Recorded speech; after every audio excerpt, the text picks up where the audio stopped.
الحمد للہ وحدہ والصلاة والسلام علی من لا نبی بعدہ رب اشرح لی صدری ویسر لی امری واحلل عقدۃ من لسانی یفقہوا قولی اللہم انفعنا بما علمتنا وعلمنا ما ينفعنا وزدنا علما آمین یا رب العالمین۔ مطالعہ حدیث کے ذیل میں ہم جس باب کا مطالعہ کر رہے ہیں اس کا عنوان ہے باب فی الاقتصاد فی العبادہ، عبادت میں میانہ روی اختیار کرنا، درمیانی راہ اختیار کرنا۔ اس باب میں اب ایک روایت رہ گئی ہے اور وہ روایت بہت جامع روایت ہے اور اس کے کئی ورژنز ہیں، اس کے الفاظ میں تھوڑے تھوڑے فرق کے ساتھ مختلف روایتوں میں وہ مضمون بیان ہوا ہے۔ سیدنا ابو محمد عبداللہ ابن عمرو ابن العاص رضی اللہ تعالی عنہما فرماتے ہیں کہ اخبر النبی صلی اللہ علیہ وسلم انی اقول، رسول اللہ صلی اللہ علیہ وسلم کو باخبر کیا گیا، آپ کو یہ اطلاع دی گئی کہ میں نے ایسے کہا ہے، میں نے یہ دعویٰ کیا ہے کہ واللہ لأصومن النہار ولأقومن اللیل ما عشت، کہ اللہ کی قسم، اللہ گواہ ہے، جب تک میں جیتا رہوں گا ہر روز روزہ رکھوں گا اور ہر رات کو قیام کروں گا۔ یہ انہوں نے کہا، نبی اکرم صلی اللہ علیہ وسلم نے فرمایا کہ مجھے یہ اطلاع دی گئی ہے۔ دوسری روایت میں ہے کہ وہ خود بیان کرتے ہیں کہ انکحنی ابی امرأۃ ذات حسب، میرے والد نے میری شادی کر دی ایک خاتون سے کہ جو بہت خاندانی خاتون تھیں، حسب نسب والی خاتون تھیں۔ وَكَانَ يَتَعَاهَدُ كَنَّتَهُ، اور میرے والد انہوں نے شادی کر دی، شادی کرنے کے بعد بالکل غیر متعلق نہیں ہو گئے بلکہ وہ اپنی بہو کی خبر گیری کرتے رہتے تھے، اس کے پاس آتے رہتے تھے، اس کی خیر خیریت پوچھتے رہتے تھے۔ فَيَسْأَلُهَا عَنْ بَعْلِهَا، تو وہ پوچھتے رہتے تھے ان کے شوہر کی بابت، یعنی اپنے بیٹے کی بابت، کہ بھئی ان کا تم سے برتاؤ کیسا ہے، کیا رویہ ہے۔ فَتَقُولُ لَهُ، تو وہ ان سے یہی کہتی کہ نعم الرجل من رجل، بہت ہی بھلے آدمی ہیں، بہت ہی اچھے آدمی ہیں، لم یطأ لنا فراشا ولم یفتش لنا کنفا، بہت بھلے آدمی ہیں، بہت اچھے آدمی ہیں، لیکن انہوں نے کبھی ہمارے بستر کو روندا نہیں اور ہمارے پوشیدہ معاملات کو کبھی ٹٹولا نہیں جب سے ہم ان کے پاس آئے۔ یعنی ایک بہت خوبصورت انداز میں کنایے میں بتا دیا کہ ہم سے ان کا کوئی تعلق ہی نہیں ہے، اس طرح کے معاملات سے کی طرف ان کا کوئی التفات ہی نہیں ہے۔ فلما طال ذلك علیہ، جب دو تین دفعہ پوچھنے کے بعد یہی جواب ملا کہ وہ تو ہم سے کوئی تعلق ہی نہیں رکھتے، ہمارے پاس ہی نہیں آتے، ذکر ذلك للنبی صلی اللہ علیہ وسلم، تو سیدنا عبداللہ بن عمرو بن العاص کے والد نے، یعنی سیدنا عمرو بن العاص رضی اللہ تعالی عنہ نے نبی اکرم صلی اللہ علیہ وسلم سے اس کا تذکرہ کیا۔ فقال، تو نبی اکرم صلی اللہ علیہ وسلم نے فرمایا القنی بہ،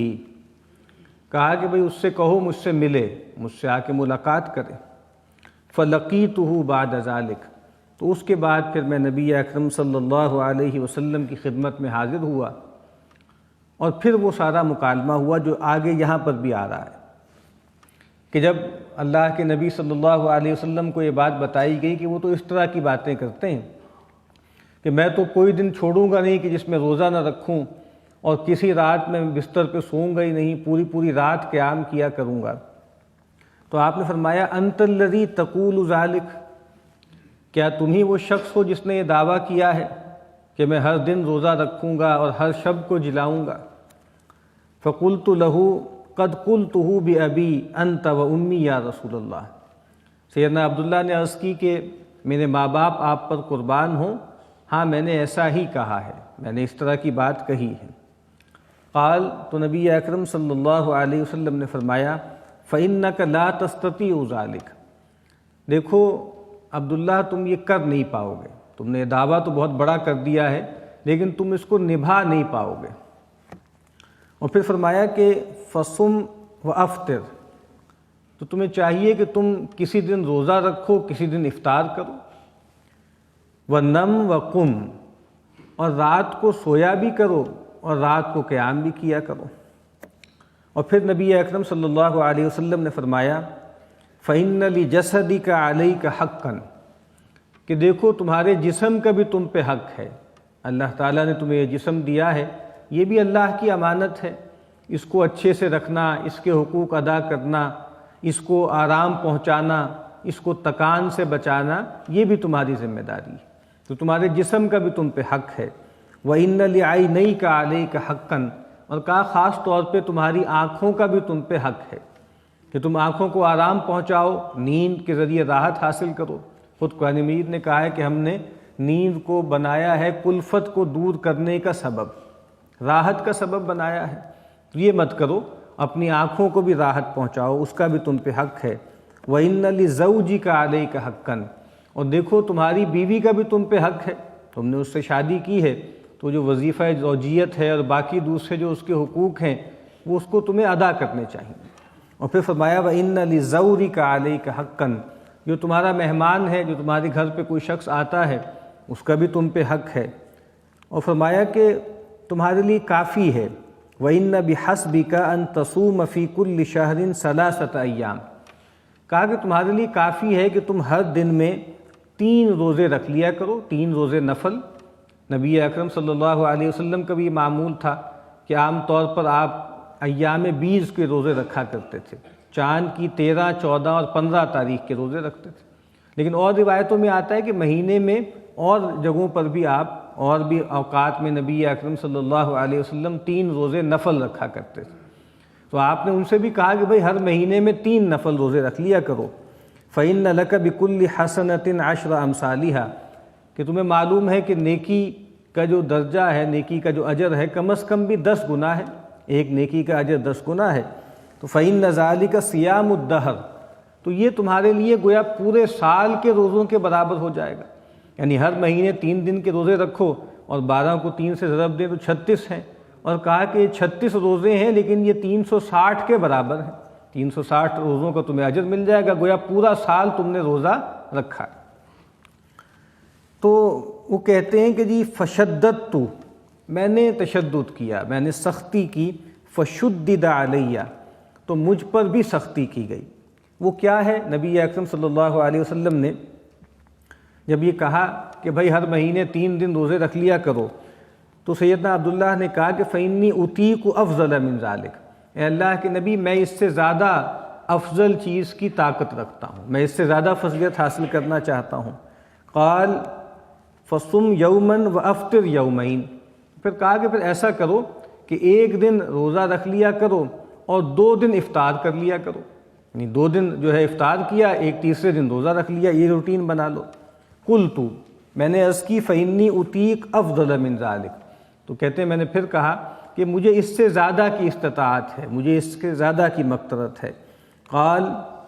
پھر فرمایا کہ فصم یوما وافطر یوما، تو کہا کہ پھر یہ کرو کہ ایک دن روزہ رکھو اور ایک دن افطار کرو، آلٹرنیٹ ڈیز پہ رکھ لو، ایک دن روزہ رکھو ایک دن افطار کرو۔ اور کہا فذالک صیام داؤد،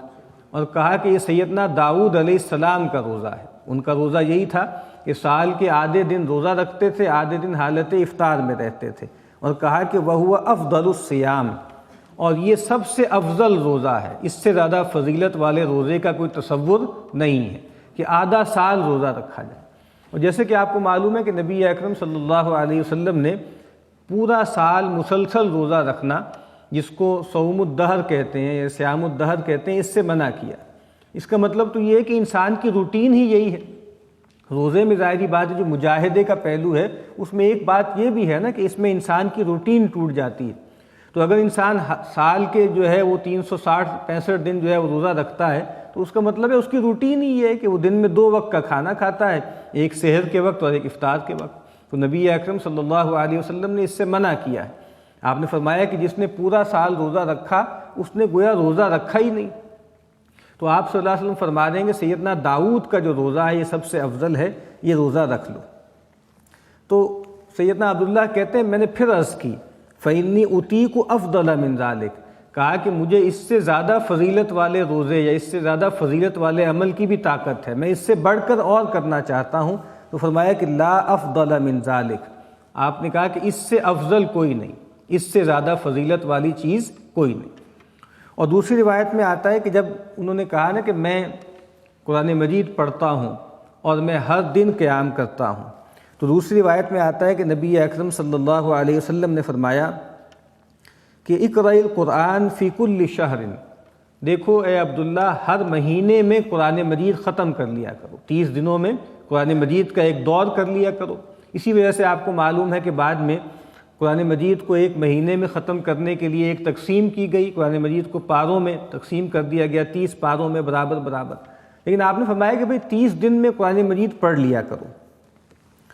تو کہتے ہیں میں نے عرض کی یا نبی اللہ انی اطیق افضل من ذالک، کہا کہ میں اس سے زیادہ کی مقصد رکھتا ہوں، میں اس سے زیادہ جلدی پڑھنا چاہتا ہوں۔ تو آپ نے فرمایا کہ فقرأہ فی کل 20، کہا کہ پھر ایسا کرو کہ ہر 20 دن میں قرآن مجید ختم کر لیا کرو۔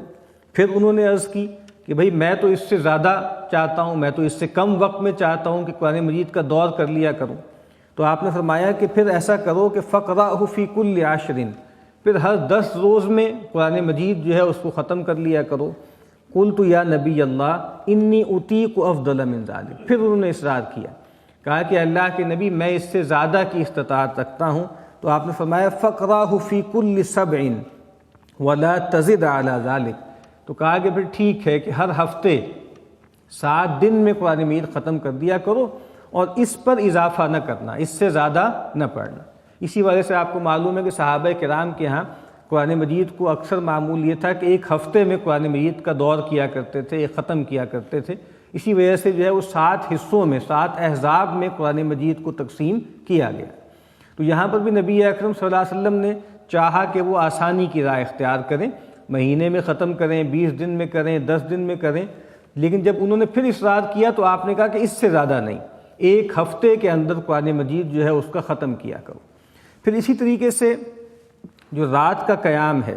اس کے بارے میں نبی اکرم صلی اللہ علیہ وسلم نے فرمایا، جب ان سے پوچھا گیا نا کہ تم وکیف تختمون، کہا کہ تم قرآن مجید جتنا اس وقت تک نازل ہو چکا یا پورا کے قریب ہو چکا ہوگا اس کو کتنے عرصے میں ختم کرتے ہو؟ تو کہتے ہیں کل لیلۃ، کہتے ہیں میں تو کوشش کرتا ہوں کہ ہر رات میں قرآن مجید کا پورا دور کروں۔ تو پھر نبی اکرم صلی اللہ علیہ وسلم نے کہا کہ نہیں یہ ٹھیک نہیں ہے، اور پھر وہ ساری بات ارشاد فرمائی، مہینے میں، 20 دن میں، 10 دن میں، اور اس کے بعد 7 دن میں۔ اسی طریقے سے قیام اللیل کے بارے میں نبی اکرم صلی اللہ علیہ وسلم نے فرمایا کہ دیکھو جس طریقے سے روزہ سب سے افضل روزہ سیدنا داؤد علیہ السلام کا ہے، اسی طریقے سے رات کے قیام کا بھی سب سے افضل معمول سیدنا داؤد علیہ السلام ہی کا ہے۔ تو آپ نے فرمایا وَأَحَبُّ الصَّلَاةِ إِلَى اللَّهِ تَعَالَى صَلَاةُ داؤد، کہ نمازوں میں سب سے محبوب نماز اللہ تعالیٰ کو نماز وہ ہے جو سیدنا داؤد علیہ السلام پڑھا کرتے تھے، یعنی رات کی نماز کا جو معمول سیدنا داؤد علیہ السلام کا تھا وہ سب سے افضل معمول ہے۔ وہ کیا کرتے تھے؟ کان ینام نصف اللیل، فرمایا کہ وہ آدھی رات تک سوتے تھے، ویقوم ثلثہ، اور پھر 1/3 رات جاگتے تھے، وینام سدسہ، اور پھر 6ٹھے حصے میں دوبارہ سو جاتے تھے۔ یعنی اگر رات کو 6 حصوں میں تقسیم کیا جائے تو آدھی رات سوتے تھے، یعنی پہلے 3 حصے سوتے، چوتھے اور 5ویں حصے میں اٹھتے، قیام کرتے اور اللہ تعالیٰ سے مناجات کرتے، اور 6ٹھے حصے میں دوبارہ سوتے۔ اسی لیے عام طور پہ کہا جاتا ہے کہ سب سے افضل طریقہ تہجد کا یہی ہے کہ جس میں سو کے اٹھا جائے اور پھر اس کے بعد فجر سے پہلے دوبارہ سویا جائے۔ تو یہاں پر بھی آپ فرما رہے ہیں کہ سیدنا داؤد علیہ السلام کا روزہ یہ تھا، جس طرح کہا کہ ایک دن روزہ رکھتے تھے، ایک دن جو ہے وہ قیام کرتے تھے، اور آپ کا ایک دن جو ہے وہ افطار کرتے تھے، اور رات کے قیام کا معمول یہ تھا کہ 6 حصوں میں سے 2 حصے جو ہے یعنی جو ہے وہ قیام کیا کرتے تھے اور باقی حصے میں سویا کرتے تھے۔ اور پھر نبی اکرم صلی اللہ علیہ وسلم نے فرمایا اس سب کے باوجود ولا یفر اذا لاقا، سیدنا داؤد علیہ السلام اتنا مجاہدہ کرتے تھے، اللہ سے اتنا تعلق تھا ان کا، لیکن اس کے باوجود جب دشمنوں سے مٹ بھیڑ ہوتی تھی، جہاد و قتال کا موقع آتا تھا تو کبھی فرار اختیار نہیں کرتے تھے۔ یعنی ایسا نہیں تھا کہ کوئی راہب تھے اور روزہ رکھنے کی وجہ سے اور اس طرح قیام کرنے کی وجہ سے جو باقی معاملات ہیں اللہ تعالیٰ کے دین کے غلبے کے اور جہاد و قتال کے، اس سے کوتاہی کرتے تھے۔ کہا کہ اس سب کے باوجود جب بھی مٹ بھیڑ ہوتی تھی دشمنوں سے، اللہ کے دین کے دشمنوں سے، تو کبھی جو ہے وہ پیٹھ نہیں دکھاتے تھے اور ہمیشہ جو ہے وہ ڈٹ کے مقابلہ کرتے تھے۔ اب سیدنا عبداللہ ابن عمرو بن العاص رضی اللہ تعالی عنہ جب بوڑھے ہو گئے تو پھر وہ بہت حسرت کیا کرتے تھے، اور وہ کہا کرتے تھے کہ یا لیتنی قبلت رخصت رسول اللہ صلی اللہ علیہ وسلم، اے کاش میں رسول اللہ صلی اللہ علیہ وسلم کی رخصت کو قبول فرما لیتا، یعنی وہ جو آپ مجھے سہولتیں دے رہے تھے میں اس کو قبول کر لیتا، لیکن میں نے سختی کی تو پھر میرے ساتھ بھی سختی کا معاملہ کیا گیا۔ اور ایک روایت میں نبی اکرم صلی اللہ علیہ وسلم نے فرمایا بھی کہ دیکھو ہو سکتا ہے کہ تم پر تمہاری عمر دراز ہو، تمہاری عمر زیادہ ہو جائے اور پھر تم اس کو نبھا نہ سکو، تو یہ معاملہ نہ کرو۔ لیکن اس وقت وہ جوان تھے، ان کی ظاہری بات ہے ہمت جوان تھی، تو وہ بار بار اصرار کرتے رہے۔ اور سیدنا عبداللہ ابن عمرو بن العاص رضی اللہ تعالی عنہما کے بارے میں روایت میں آتا ہے کہ وہ جو حصہ ان کو رات کو پڑھنا ہوتا تھا، جب وہ بوڑھے ہو گئے تھے تب بھی انہوں نے یہ معمول چھوڑا نہیں تھا، اور جو 1/7 حصہ جو قرآن مجید کا ان کو پڑھنا ہوتا تھا وہ دن کے وقت اپنے گھر والوں میں سے کسی کے ساتھ دہرا لیتے تھے تاکہ رات کو پڑھنے میں سہولت ہو جائے۔ اور بڑھاپے کی وجہ سے، بعض اوقات کسی مرض کی وجہ سے اگر وہ ایک دن روزہ رکھنا اور ایک دن افطار کرنا یہ معمول نہیں کر پاتے تھے، 2-3 دن جو ہے اگر وہ افطار کر لیتے تو پھر وہی دن گن کے اتنے دن روزے بھی رکھا کرتے تھے، یعنی اس روٹین کو انہوں نے چھوڑا نہیں۔ اور وہ کہا کرتے تھے کہ کراہیت ان یترک شیئا فارق علیہ النبی صلی اللہ علیہ وسلم، اس اندیشے سے کہ وہ اس حال کو ترک نہیں کرنا چاہتے تھے جس حال پر نبی اکرم صلی اللہ علیہ وسلم نے انہیں چھوڑا تھا، جس حال میں اللہ کے نبی صلی اللہ علیہ وسلم ان کو چھوڑ کر گئے تھے۔ تو یہ روایت بہت غیر معمولی روایت ہے، جس میں ایک صحابی جلیل القدر صحابی کا معمول بیان ہوا ہے، نبی اکرم صلی اللہ علیہ وسلم کی تلقین ان کو بیان ہوئی ہے، اور اس سب کے باوجود کہ انہوں نے سختی کی، تشدد کیا، وہ جو بات انہوں نے اللہ کے نبی سے کہی تھی، جو کمٹمنٹ کی تھی، اس کو آخری وقت تک جو ہے وہ نبھاتے رہے، اور آخری وقت تک جو ہے وہ اتنا قیام بھی کرتے رہے اور وہ روزہ بھی رکھتے رہے۔ اللہ تعالیٰ سے دعا ہے کہ ہمیں نبی اکرم صلی اللہ علیہ وسلم کے فرامین کو سمجھنے، اس پر عمل کرنے کی توفیق عطا فرمائے۔